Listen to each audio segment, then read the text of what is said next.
things in one day were still on the table. I mean, that's the gamer mentality. That's a kid who being a specialist in competition around the world, that will not be ends up hanging his hat in the long run. He wants to fight. But he knows that this is one of those building blocks in the process of getting there. On the flip side, Jeremiah Sperling has had multiple successful adventures and trips out for CJJC cage. He deserves today in his moment.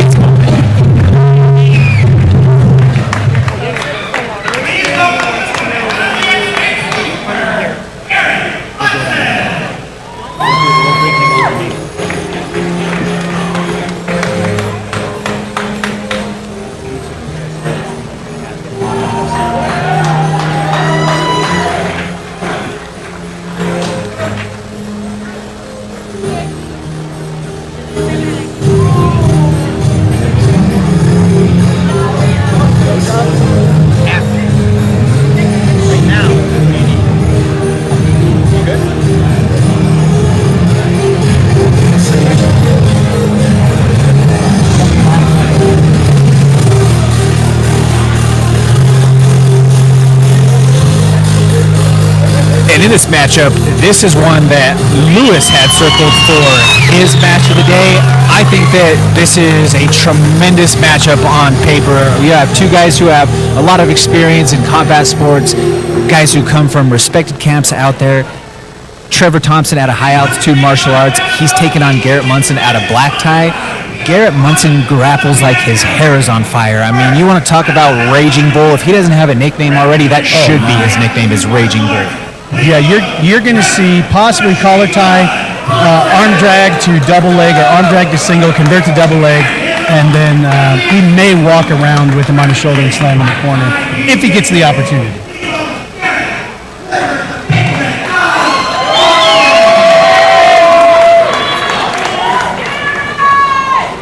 Trevor, though, coming from high altitude, he's a kid who trains with very high-level guys of all disciplines, whether it's grappling specialists or MMA guys. He also has that experience of the cage. He does. Munson now, though, is a multiple-time vet of the CJJC cage, so he has grown accustomed to being in this venue, in this format. As mentioned, though, right away in on the takedown. Made me look bad. He didn't switch to the double. Didn't go to the double, but secures the single right off the rip. It's not like I've seen him before. And Munson in this position is going to be tough to deal with. There's just so much of him when he gets you on your back. When he got those wrestler hips. Yeah. He's just so strong to anchor you down right there. He's tough to sweep. You changing his posture or getting his head and his spine off alignment, it's going to be a battle to get that accomplished. I think that's called an act of Congress. Yeah. Like you have to petition for that to happen. And what you don't realize... And in this day and age of government work, good luck. I'm not saying anything. But what you need to realize when you have a guy like Munson, who is that topside heavy guy, it may look like he's just popping up and down, but he's keeping so much weight and pressure that's having to be carried from Thompson.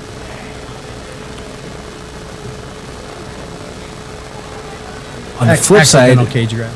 There is sometimes where we see some of these guys who are a very wrestle-heavy pressure grappler. They at times might run themselves into a submission, though, too. Oh yeah, when you're all gas, like a little Ezekiel.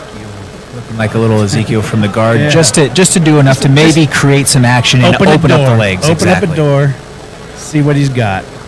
You're not really going to have the leverage to finish off that choke while inside of somebody's guard, but it could be mean and nasty enough to make them open those legs up so you could start to pass. I've seen it a few times, but it's a very, very special and rare occasion, and usually in a game. Munson's keeping Thompson just stacked up in what I like to call that dead spot in the cage where, your head and shoulders, just make me look like a liar. But he's kept him in that dead spot where your head and shoulders are kind of stuffed into that the transition between the floor and the wall. And it's really hard to work off of. But as a veteran in the cage, he knows when it's time to blast, and he can use the cage as leverage to walk his feet or run his feet over the top. Just a little front headlock position now for Munson. Looking to circle to the back. Just always over the top, making Thompson carry him every second that he can. Switches back Looking to the work in single. on that single leg, but front headlock attack from Trevor on the flip And a side. very quick transition.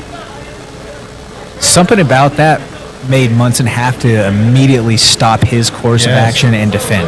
Did you see how fast he went from top side headlock to that side control or that top side? Now he's got Now one complete hook. reversal of position with Thompson taking the back of We have Munson. both hooks in? We have both hooks in. Oh, that's danger. I'm in danger. Good head position, and now the gable grip being worked here by Trevor. That's on the chin. This is dangerous. real This is heavy. very dangerous right now. That's on the chin. real Hands being heavy, fought right now by Munson. But it does not matter, man. That pressure on your jaw from someone who knows how to apply it. Helps when you have a bull neck. Yes, it does. Munson Just just a free chiropractic adjustment. pulling in the that turtle head process. back down into the shell. Yes, sir. And a readjustment by Trevor Thompson on the attack. Working back and forth. He's very slick. Every time Munson wanted to move the choke to the other side, he would just acquiesce and let the flow happen. Let's see if he can get that. I Less thought than we'd a see a minute left. body triangle out of this. I honestly thought we'd see a body triangle from Thompson, but Munson's so much to deal with. Back on top, driving. A little bit of that can opener grip for a second there. Yeah, and especially when you have a strong guy who knows how to throw that can opener, that is one of the worst feelings in the world on the bottom. It's like going to a really bad chiropractor. Everything gets stretched. Coach Mark, Professor Mark Montoya loves that, especially because he calls it, you young guys are faster, more athletic in a lot of senses. I just got to slow your ass I'm just down going to for a hit the minute. brakes on you. Exactly. Yeah, it's like the e-brake in a Honda Civic. But then you couple that with old man strength and a black belt and lifetime of grappling and a master Muay Thai crew who is a wizard in the clinch. And when you take those principles and then add them to grappling, where you're just in a terribly uncomfortable, mean and nasty position. When you've lived and built a gym of killers, top to bottom, for well over a decade, you don't stay active as Montoya does by not having a few old man tricks in the book. Oh yeah, absolutely. And now we get to our overtime period. Munson will take the back of Thompson first. Seatbelt position established. I would expect to see Thompson try to get his shoulders to the mat or fight one side or the other. Just trying to fight the hands in that top hand of Munson right away and not really letting that gable grip go to work on him. Munson's grapevining one of his legs as well. And we get a tap. That's a fast one too. That's going to be tough to beat as far as time goes. Certainly. And this is where sometimes if you have that diesel strength, this works to your advantage, especially having that. If you're Munson now, you just immediately- hunker down. You just hunker down, keep your hands near your chin so that it's almost impossible to get there. I don't think you're going to choke Munson's chin or crank enough to make him Yeah, if you're one Munson, out of you just there before gotta he gut knows it. how short of a clock that he has to fight. And there we go, see? When you know how short the clock is, you're so much more willing to eat some pain for a while. Absolutely.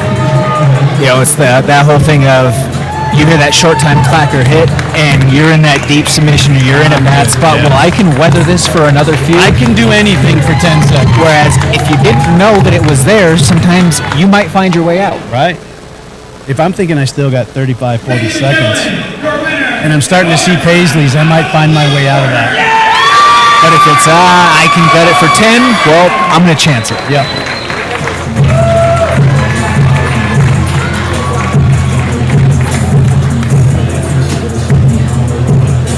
Congratulations there to Garrett Munson of Black Tie BJJ picking up that victory in overtime by rear naked choke.